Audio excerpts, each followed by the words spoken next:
5 nömrəli tam orta ümumi təhsil məktəbində keçirilən tədbirimiz cəmiyyətimiz üçün son dərəcə vacib olan bir mövzuya, erkən nikah və qohum evliliyinin yaratdığı problemlərə həsr olunmuşdur.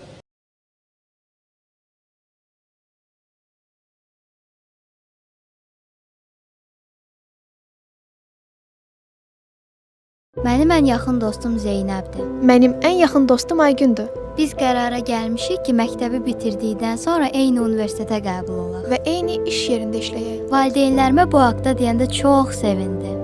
Mən də dedim. Amma atam artıq böyük qız olduğumu və məktəbə getməyə ehtiyacım olmadığını dedi. Anam istədiyim ixtisası oxumaqda mənə kömək edəcəyini dedi.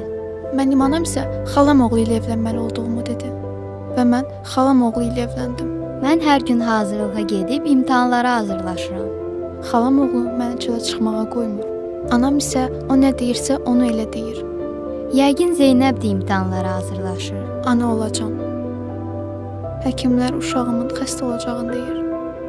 Hamı məni günahlandırır. Amma mənim günahım yoxdur. Zeynəb üçün çox darıxmışam. Görəsən o da mənim üçün darıxır. Xalam oğlu məni istəmədiyini dedi və məni küçəyə atdı. Uşaqlığım üçün çox darıxmışam. Görəsən Aygün də mənim üçün darıxır?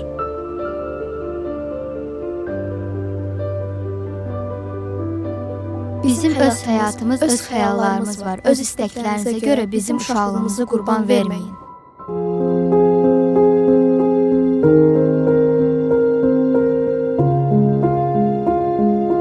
Yaratdığı fəsadlara və cəmiyyətə vurduğu ziyana görə erkən nikah məsələsini dövrümüzün mühüm və aktual problemlərindən biri hesab etmək olar.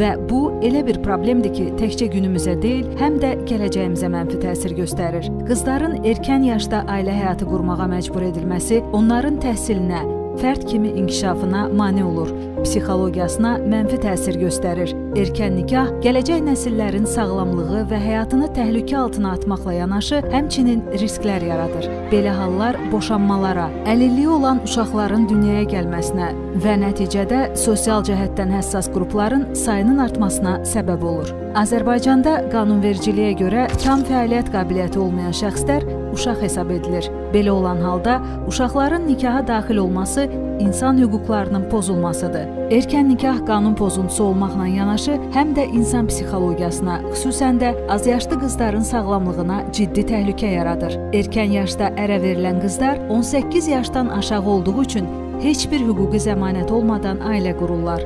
Boşanmalar baş verdikdə isə rəsmi nikah olmadığından həmin insanlar heç bir mülkiyyət hüququ əldə edə bilmirlər. Erkən nikahlar psixoloji fəsadlar yaratdığından maarifləndirmə işləri həm də insanlarla psixoloji aspektdə aparılmalıdır. Erkən nikah həm də ona görə ciddi problemdir ki, tərəflərin bir-birlərini tanımağa kifayət qədər vaxtı olmur. Ailə üzvləri tərəflərə bir-birlərini kifayət qədər tanımağa şərait yaratmırlar. Xüsusən erkən yaşda ailə quran qızların ailəsi adətən qızlarına qarşı tərəflə ünsiyyət qurmağa icazə vermir. Bu isə gələcəkdə tərəflər arasında ünsiyyət azlığı, ailə daxili rolların düzgün mənimsənilməməsi, yeni mühitə adaptasiya ola bilməmək, konfliktli situasiyaların yaranması, şiddət, dolayı və ya birbaşa yönəlmiş verbal aqressiya kimi neqativ hallara yol açır. Nəticə etibarı ilə tərəflərdən biri, bəzən isə hər ikisində depressiv əlamətlər təzahür edir. Erkən ərə gedən qızların özləri hələ uşaqlıq dövrünü yaşadığı üçün onların ana olan zaman öz uşaqlarına laqeyd yanaşması real problemlər yaradır. Bu isə öz növbəsində ciddi psixoloji pozğunluğa yol açır ki, sonradan növbəti bir erkən nikaha zəmin yaranır.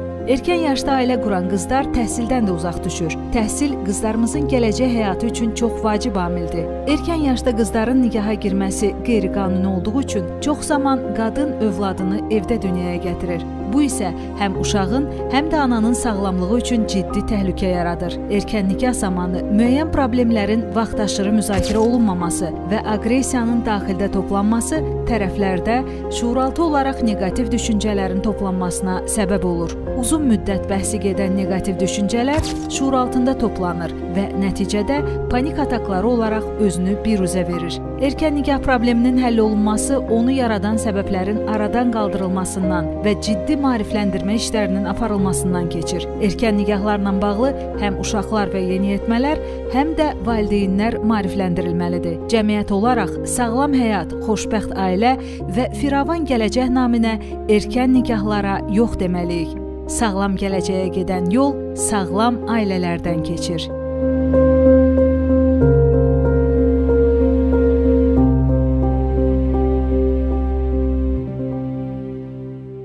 Bizim üzərimizdən düşən vəzifə təhsilli, o cümlədən vətənimizə layiqli övlad kimi yetişmək.